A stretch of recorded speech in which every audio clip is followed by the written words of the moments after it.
Jeg har valgt artiklen Publikumsfeber, danskerne vil så gerne i teater af Stig Jarl, fordi jeg finder sagen interessant og provokerende, eftersom Stig Jarl går imod undersøgelsen om danskernes kulturaktivitet.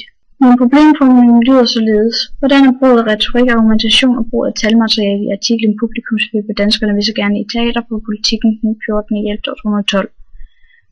Problemstillingen er, at jeg vil starte med at redegøre for artiklens indhold, derefter vil jeg undersøge brugen af retorik og argumentation i artiklen Publikumsfeber samt brugen af talmaterialet. Jeg vil herefter lave en vurdering af fordele og ulemper ved brugen af talmateriale i sagen og vurdere, hvorledes det danskfaglige og matematiske kan bidrage til at afklare min problemformulering. I denne synopse har jeg anvendt det humanistiske fag dansk og naturvidenskabelige fag matematik. Jeg vil anvende den hermeneutiske metode, hvor jeg vil lave en argumentationsanalyse og en sproganalyse over artiklen. Herover vil jeg anvende et tolvtrinsmodel. Jeg vil anvende statistik til matematikbruget og en matematisk modellering. Artiklen Publikumsfeber er et debatindlæg, som belyser danskernes aktivitet i scenekunst. I repræsentativt Mini-Danmark er blevet udspurgt om deres vane om at gå i teater. En argumentation skal gennem 4 faser, før at det kaldes dynamisk. Den konstaterende fase, den definerende fase, og den evaluerende fase og den advokerende fase. Stig Jarl starter med at forklare og konstatere, at man ikke med sikkerhed ved, at danskerne taler sandt. I den definerende fase anvender Stig Jarl en statistik, hvori han undrer sig over, om danskerne går så meget i teater, som de påstår. I den evaluerende fase mener Stig Jarl, at danskerne påstår, at de går 4 gange så meget i teater som i virkeligheden. Han anvender statistikkerne som argument. I den advokerende fase mener Stig Jarl indirekte, at løsningen på problemet er meget enkel, da han bruger udtrykket tja. Danskerne skal bare gå mere i teater, og på den måde bliver deres påstande sand.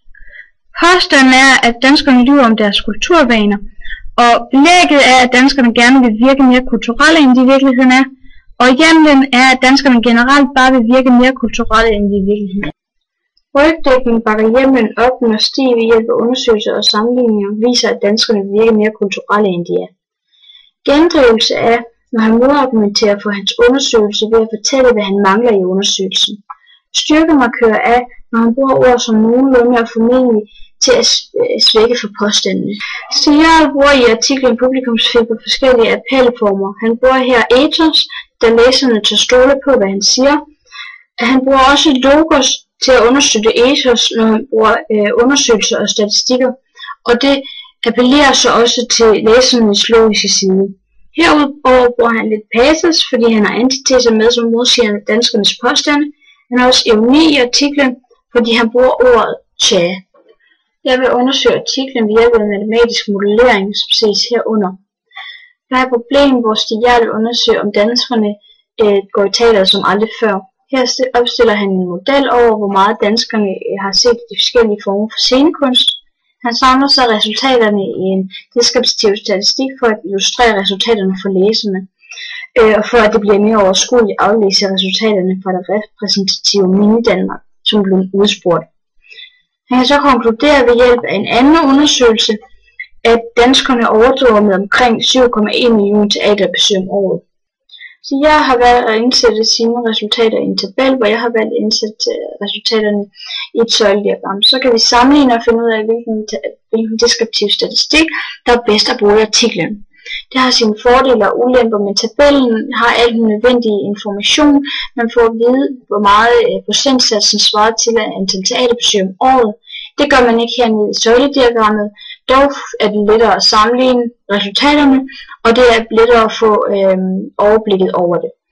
Dog har man brug for al den nødvendige information, derfor er det bedst at anvende tabellen i artiklen. I matematikfaget er det muligt at få overblik ved hjælp af procentregning, undersøgelser og statistik. Danskfag styrker derimod at forklare, analysere og vurdere stoffets sproglige del. Jeg kan nu konkludere, at Stig Jarl anvender alle appelformerne. Argumentationen i artiklen er dynamisk, og jeg kan karakterisere artiklen ud fra Tullmans model. Jeg kan konkludere ved hjælp af matematisk modellering, at formålet med bruget af talmaterialet er at styrke budskabet i artiklen. Jeg kan herudover konkludere, at der er begrænsninger ved begge fag, men hvor det er bedst at bruge matematik til at skabe et overblik, og det er bedst at bruge dansk til at forklare og uddybe.